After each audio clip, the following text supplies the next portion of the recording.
Hello, everybody. My name is Graham Elwood. You're watching the Political Vigilante. I'm here with Rosie Tran, the crypto kitty, and we were just talking about the Silicon Valley Bank, and this is a traditional bank. It's not some crazy crypto exchange, and it is doing the same corrupt things because we didn't regulate. Bush, Obama, Republican, Democrat, Trump, none of them have regulated anything. The Republicans they're not regulating. They're printing money and handing it over in a giant, like Scrooge McDuck style bag. And they're saying, Graham, well, you need to pay your taxes, but these other people don't. And we're going to take your tax money as a hardworking middle class, person, and we're going to just hand it over.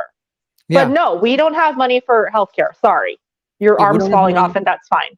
Oh, and yeah, people are the number one cause of bankruptcy is medical debt. Not to mention what's happened since COVID. We've had the single greatest upward transference of wealth. 100 new billionaires were created during all the COVID stimulus money. And you drive around, you and I travel for work as comedians. I haven't been all over this country in the last year or so, but I've been over a fair amount of it. And every city has closed up businesses, tent cities with homeless people. Forget about every city. Los Angeles is one of the wealthiest cities in the world. Right. If you drive down Sunset Boulevard, I was driving down Sunset Boulevard to go to a comedy event, and half of the buildings are shuttered, empty, spray painted, and there's homeless people sleeping in front of them. Yes. And then every other block is some new high rise of overpriced apartments, like $3,500 studio apartments or whatever, $5,000 one bedroom, $5 million penthouse condos, or overpriced apartments that aren't even really occupied. They're deliberately kept empty because the hedge funds know that if we keep a certain amount of these off the market, it jacks up rents and mortgages.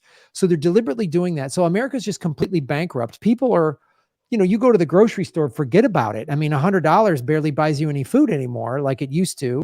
I literally went to a coffee shop and a chai latte was $10. I mean, that's insanity. I just went to lunch with a buddy of mine, and it's this place that makes like these homemade sausages, right? And he and I are both vegetarians, so they got some cool vegetarian ones. A vegetarian sausage in a roll with like condiments on it was $10. The fries were extra. And I was just like, but here's the thing. I don't want to blame the business owners because I have friends that own small businesses. I just want to make this point. I'm not blaming the business owners. This is inflation. They've jacked the government and regular Americans cannot pay their bills. They can't survive. And it's passed on to the business owners that then has to pass it on to us. So I'm not blaming the business owners, but my point is that Americans are barely getting by. And then this more corruption, which I and others, yourself and other people I've, that I follow, Max Kaiser, they've been warning about this. And this is why people like you and I have been such big advocates for not just crypto, but specifically Bitcoin. Yes.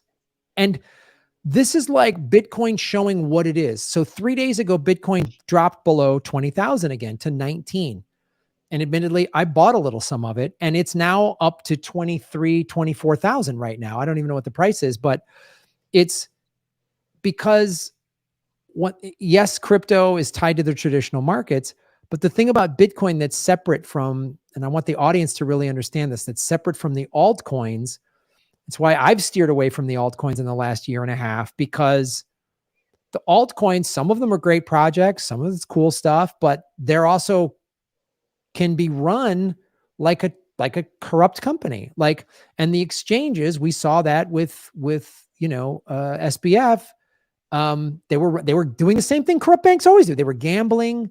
And this is why I was like, get your money out of the big banks, buy some Bitcoin, because as the stock markets are collapsing today, and who knows if this is the first domino to drop, Bitcoin has been up by 15 to 20% in the last 24 hours. Well, there's no run on the bank. If you have your Bitcoin, it's like a 1-to-1. So if you have your Bitcoin and you have it in a wallet or off a decentralized exchange, it's there. And so there's not going to be the run on the bank. No one's going to take your Bitcoin and go gamble with it and run off with it. It's your money, and that's the use case for it. That is the use case for it. In addition, you talked about the military industrial complex. I constantly hear people say, well, what is Bitcoin backed by? Well, what is the US dollar backed by? It's backed by the full faith and government of the US military. I mean, it's the system is secure, and it's secure by violence and blood. Right. Why is the USD the world reserve currency? And why are so many central bankers like Jamie Dimon so anti-Bitcoin? That should give you a big question mark over your head. Yeah, it's a threat. And you're seeing what's happening today. You're seeing why Bitcoin was created, because as you say, there's no Bitcoin CEO that can get pulled away in handcuffs because he was corrupt. There's no Bitcoin offices that can get raided and they were gambling with your money. If you have Bitcoin on a cold wallet, now if you have Bitcoin on a exchange, you're putting yourself at risk, and you should pull it off of there for these very reasons, because exchanges can be, as we saw with SBF.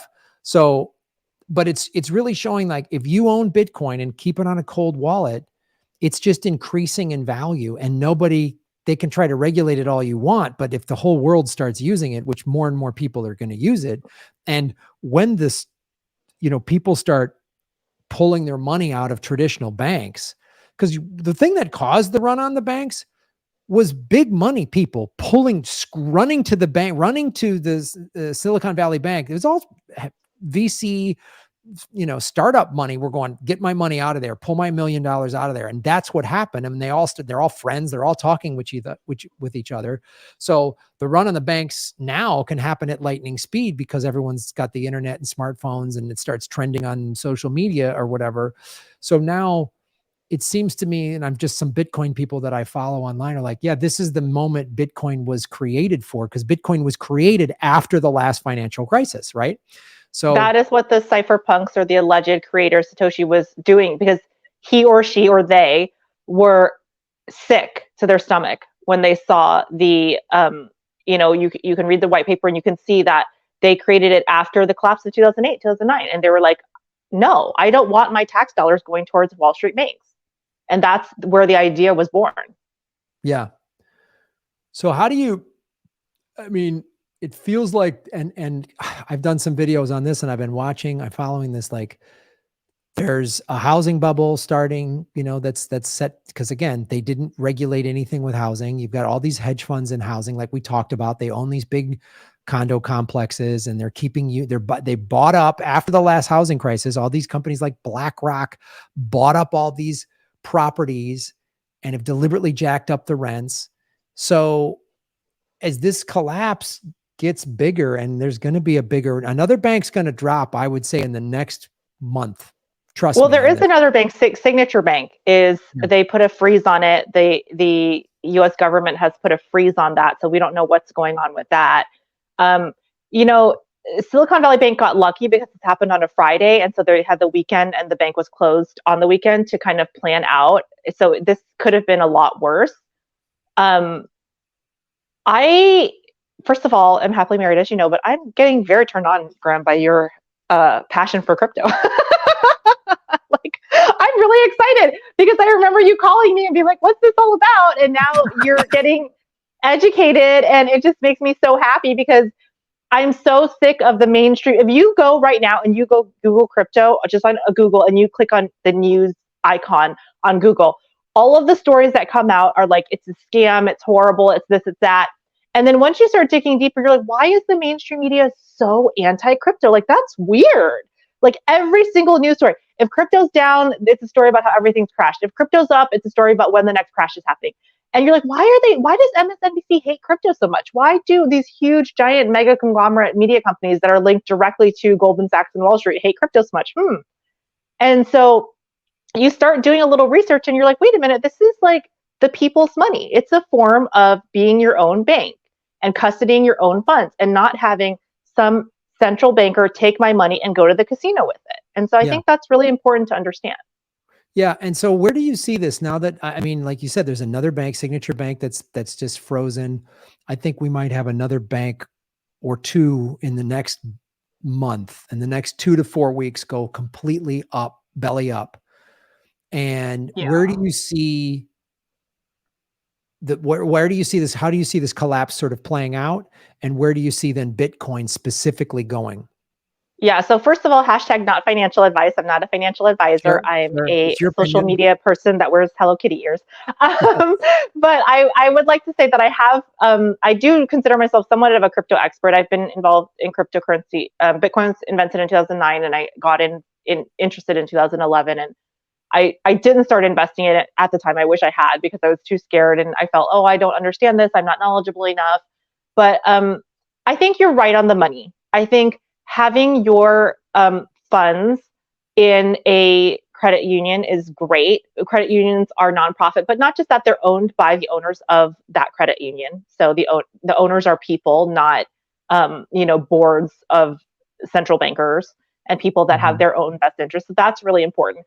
But I would just keep my money in I'm in a credit union as well. Just my spending money, so my operating cash, if I have to like pay my rent or whatever. And then I would try to keep any savings in Bitcoin on a cold wallet, just for your protection, because I know Silicon Valley Bank was tied to Coinbase, or they had some funds in it. A lot of people were banking with Silicon Valley Bank, but that's with any large bank, is that you need to be careful because they don't have your best interest. And I think that Bitcoin had a little bit of a bear market due to the SBF, the other one, the other SVBOLA scandal with FTX, and so all these acronyms. And so I think that that kind of scared the average person. But now that this run on the bank is happening, people are getting more interested in crypto, more interested in Bitcoin. Bitcoin is my cryptocurrency of choice because it is the kind of like the gold standard. It is decentralized. China has banned it 10 times, clearly unsuccessfully, because as long as one person in the entire world believes in Bitcoin, it can't be stopped because it's decentralized, because there's no a CEO of it. Like you said, it's like the internet of money. It's people all over the world. And the best use case, it just happened right now with the Ukraine-Russia war, with people sending remittances. The traditional banking system was collapsed, and people were sending remittances to relatives in the Ukraine through Bitcoin and through wallets and transfers and stuff like that. So I think it's just such a great use case. My family is a perfect example. They fled a war-torn country. My parents lost everything. They lost their home. They lost everything, and they came to the US with the dollar in their pocket. If Bitcoin would have existed at that time, they could have had it on a wallet, or had it on their phone, or had it in a portable device. And even if you lose that portable device, it's still on the blockchain, so you can access it from another location if you have that code. Yeah, and that's such an important thing. That's such a great example to bring up is what your family went through when it left Vietnam. It had nothing, and then again, Ukraine was a huge that war, which unfortunately is still going on because America keeps pushing it because there's a profit in it. But yeah, Ukrainians were able to get money in and out of Ukraine. When Russia got sanctioned, regular Russian people were able to convert. A lot of people went to Bitcoin there. And you're seeing this now. I really think that this Silicon Valley Bank, again, it's the same old story of corruption. They knew it was going sideways. They gambled the money. They dumped the stock 2 weeks ago. Like, they're just the same filthy corrupt. And of course, this is, again, you bring up Coinbase, and I'm glad you did, because the USDC, the digital coin, actually, they were playing with that, and the price of that went down, which it shouldn't. A stable coin's price should not go down. It should be 1-to-1. Yeah. Yeah, it should be 1-to-1, and it went down to something like 84 cents. I don't know what it's back at right now, but that's a little scary. And it's another example of why you shouldn't keep any significant amounts on the exchanges, because the exchanges can be corrupted. We saw this with FTX. And if they're gambling and they say we're not, a couple of years ago, I bought a bunch of crypto.com, their Crow token. And when the FTX thing happened, I was like, I don't trust this. And I keep a little bit of money on the exchange if I'm buying something else, like if I'm buying Ether or and then I'll move it off. But I think it's really important. You said something really, really important in the beginning of the podcast. And you said, the Republicans and the Democrats, it's all the same. I think the Republicans get a really, really bad rap, and it's like the Democrats are all like peace and love and rainbow flags. But some of these Democratic leaders, I think, are more entrenched in the banking system than the average person would understand. We talked a little bit about Elizabeth Warren on the phone before. She is a Harvard professor. Was in banking and credit and finance for 20 years. And she is so against crypto. It's to the point where you're like, are you getting paid? Like it's really insane. And she's a very intelligent woman. She's not, people have this joke, oh, she's like a school teacher. Elizabeth Warren is a very intelligent woman. Mm-hmm. She is a very educated woman. A lot of people make fun of, AOC and oh, she was a bartender. You can't say that about Elizabeth Warren. She worked in finance and was a Republican previously and then switched to the Democratic Party. And so when she is railing against the average person having access to decentralized finance, but yet these big banks, I don't see her online at all right now railing against raising the FDIC limits to $10 million. I mean, I'm really struggling here, but who are you protecting when you're refunding $10 million in FDIC insured money? It's not the average Joe. Yeah. And you bring up a great point. Liz Warren is a very sharp woman, so she knows what she's doing. And if you go to Open Secrets, you'll see how much money she got from the banking industry. They all do. And so they're either willfully dumb, or in Liz Warren's case, I think she's paid. They're all paid to do this, just like they're paid by the healthcare industry to prevent Medicare for all. They're paid by the big banks and the financial. It's like we talked about Janet Yellen. She got whatever when we talked about this when she first got appointed. She got paid whatever $2 million to give Jerome speeches. Powell, I think our current Federal Reserve chair, I think his net worth is like $30 million. How did he get that net worth as an alleged public official that was never voted in? I know. And well, the same thing with and they all give these talks to these big banking institutions. It's like, I remember when they revealed what Janet Yellen made, and I'm sure this is the same with Jerome Powell. People were like, do you think the people in those big banking industries they needed her to educate them on how the financial system worked? No, they were they're paying for influence because they know she's going to be in a position of power and she's going to pass regulation that's going to help them.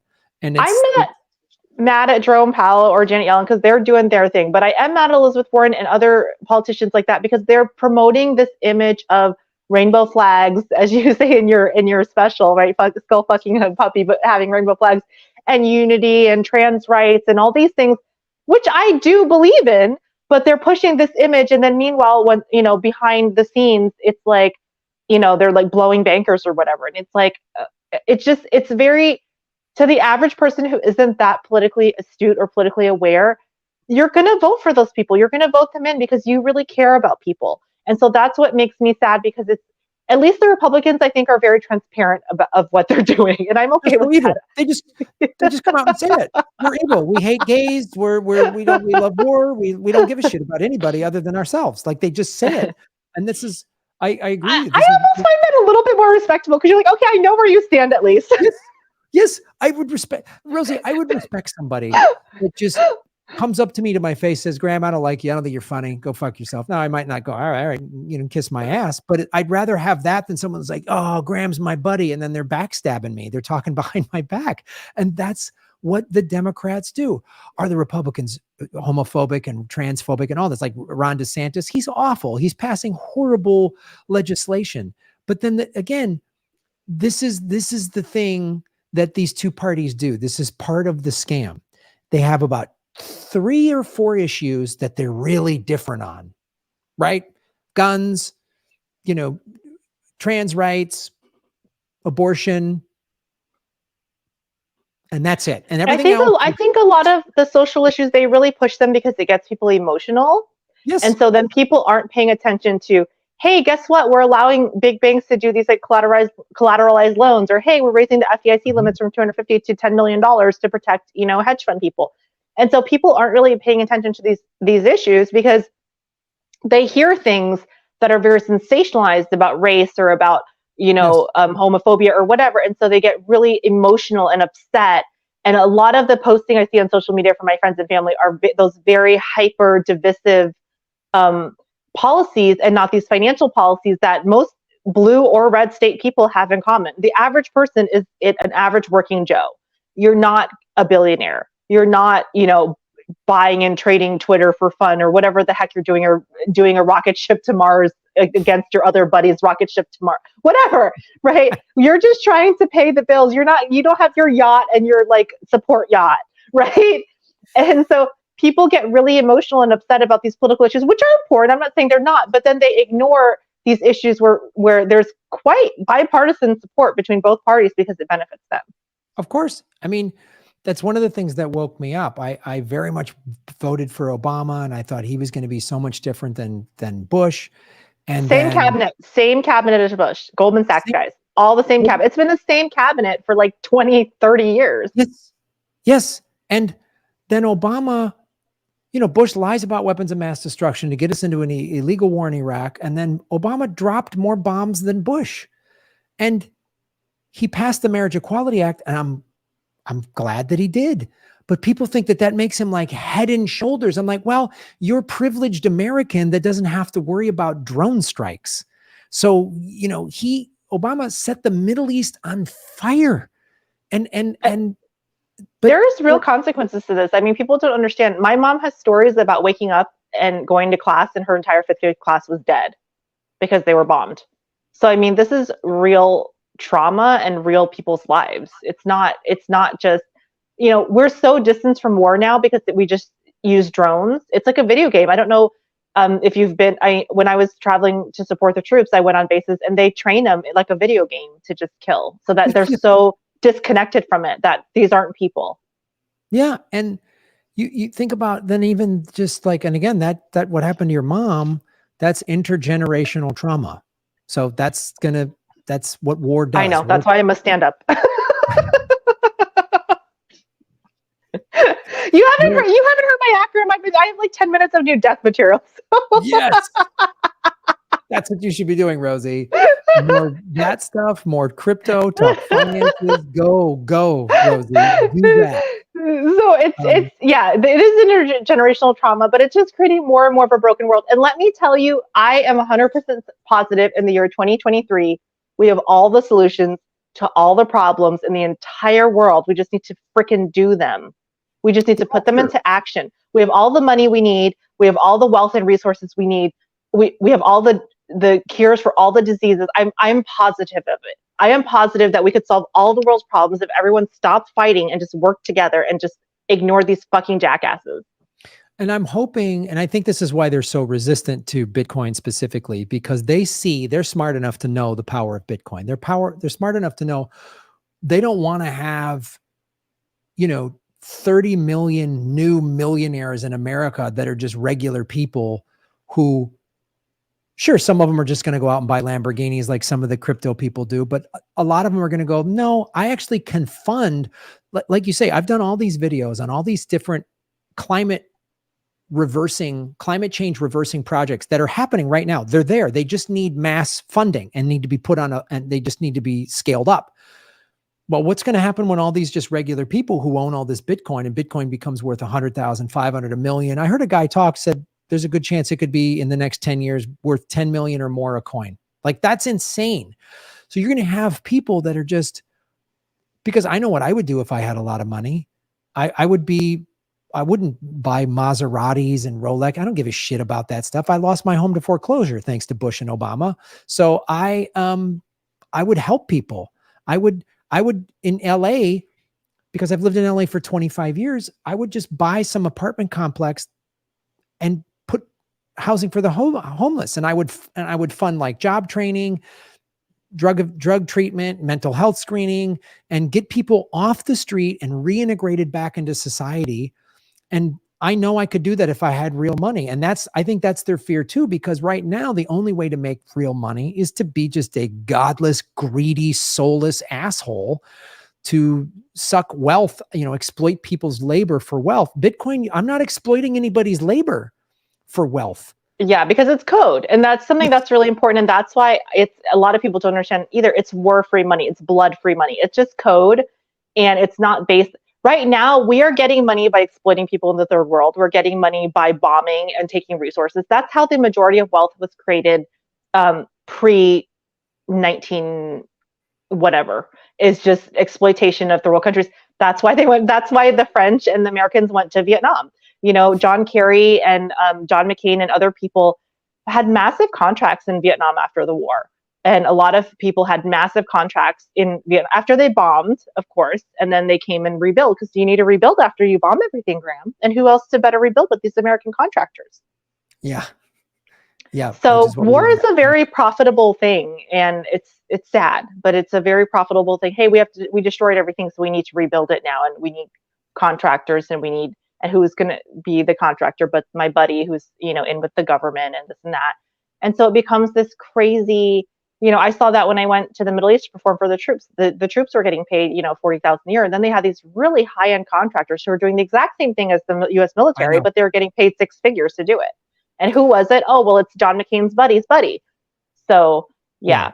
Halliburton or, KBR or whatever, which was Dick Cheney's company. And it's like, yeah, you and I as comics, I mean, you have a very personal experience being what your mom went through in Vietnam. And then also you and I saw as comics going to the war zones. We saw it up close. I mean, that was one of the things I saw. I saw those things. I saw the contractors getting 120 grand a year to do what a soldier was getting 40 grand a year to do. And then I saw the economic conscription. I talked to so many people, especially when I went back in 07, 08, and they were like, this is my second or third deployment. And I'm like, why are you back? And they're like, I got a $20,000 enlistment bonus. I have no choice, because there's no jobs back in their town, because globalization and NAFTA and all that crap shipped their jobs out of there. And so there's a Walmart, there's a Kentucky Fried Chicken, there's dealing opioids or joining up with the service. And so you're not going to get a $20,000 bonus in some town that's been decimated by neoliberal globalization policies. So they had to go fight a war. And you saw firsthand, as you saw these big corporations making crazy money. Look at Afghanistan. We were there for 20 years. It was just to make money. We weren't trying to fix or save anybody. And we're doing the same goddamn thing in Ukraine. We want to be in Ukraine for 5-10 years, just spending money, rebuilding, whatever. I was specifically told by superiors, you're here to perform for the troops. You're not here to talk to the contractors. Don't talk to them. Don't look at them. Don't sign their autographs, because there was so much resentment. Yes. Because the military people were being paid such low wages compared to the contractors, and the contractors were getting paid so much money. I mean, exorbitant amounts of money and the private contractors, they had private security. They had all sorts of private industry getting paid. And again, back to what we were originally talking about, the people say, well, what is Bitcoin backed by? Well, what is the USD backed by? If you say Bitcoin is bad for the environment and the petrodollar is not, we are on it's literally called the petrodollar. Like, I can't even make this stuff up. I can put a solar panel on my house and mine Bitcoin from the sun. And we have this giant global military industrial complex securing the US dollar as the world reserve currency. And because people are not financially educated, they don't know any of this stuff. And they just think that, Bitcoin is like some crazy internet money, and not realizing that, we're paying into the system. Graham, when I was working a 9-to-5 job, I was paying almost 40% of my money into taxes. That means I worked 4 or 5 months out of the year to fund the military industrial complex. That's insane. That is insanity. But people are so used to it that they hear this thing about name Bitcoin and they get freaked out and they're scared. But this is like a slave system. Like almost 40% of my year, that money was going to the military industrial complex to bomb poor people in other countries that are just like me. Right. Or your mom. Or my mom. Exactly. Literally just like me. Yeah. Yeah.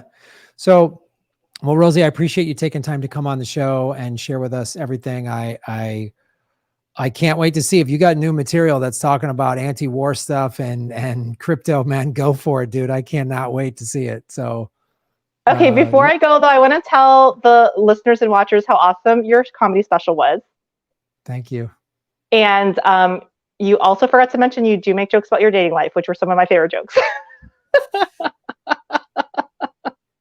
Musical chairs. That was a good metaphor. Yes. I do make a little bit of jokes about my dating life. And that's when I even transition to the politics, because then I start saying how hard it is to date when you're an anti-war, pro-labor socialist. It's hard to just go on a date. A little extreme for a first date. Graham. Maybe the third date. So guys, check out his special because it's really, really good. It actually made me laugh. And as a comic, it's really hard to make another comic laugh. And I laughed the whole time. Awesome. Thank you, Rosie. Well, where can people follow you online and watch all your stuff? I'm at Twitter at Funny Rosie, Instagram Out of the Box Rosie. I have a podcast called Out of the Box Podcast, and I'm on rockfin.com/Rosie Tran. I also have my Hello Crypto Kitty podcast, which is crypto news and other things. And Graham, thank you so much for having me on, and thank you for talking about this issue. It's so important, and I really want to educate people because there's so much misinformation from the mainstream media about crypto, and it's the people's money. Yeah, I saw you're commenting on some of my tweets this morning because I woke up like going, what? Like, it's just, oh my God. Like, I was just watching all this shit happen and I was looking at all these articles and I saw you on Twitter and I was trying to get some people to come on my show today. And I was like, well, I bet you Rosie's available. And then we started talking on the phone. It's funny. We just started going and you're like, I'll talk to you later. I'm like, yeah. I'll see you at 3. Like I was like, save it for the podcast. Reading about it this morning and just like railing. I was like, ah! And it's like, I was sitting here this morning going, I mean, all these people were predicting this is going to happen. And I was telling my audience this is going to happen. But when it starts happening, you go, Jesus. You don't want it to happen. You don't want people to lose their savings. You don't want the banks to collapse. But I mean, the banking system is basically a giant Ponzi scheme right now. We need to clean house. Yeah, we do. Well, thank you, Rosie, for coming on the show. I know you got to run. I really appreciate it. It's great to see you, and we'll talk soon. You owe me vegan tofu noodles. Yes, I do. I owe you a vegan meal. I know. I'll get you that for sure. Okay, bye. Bye, Rosie.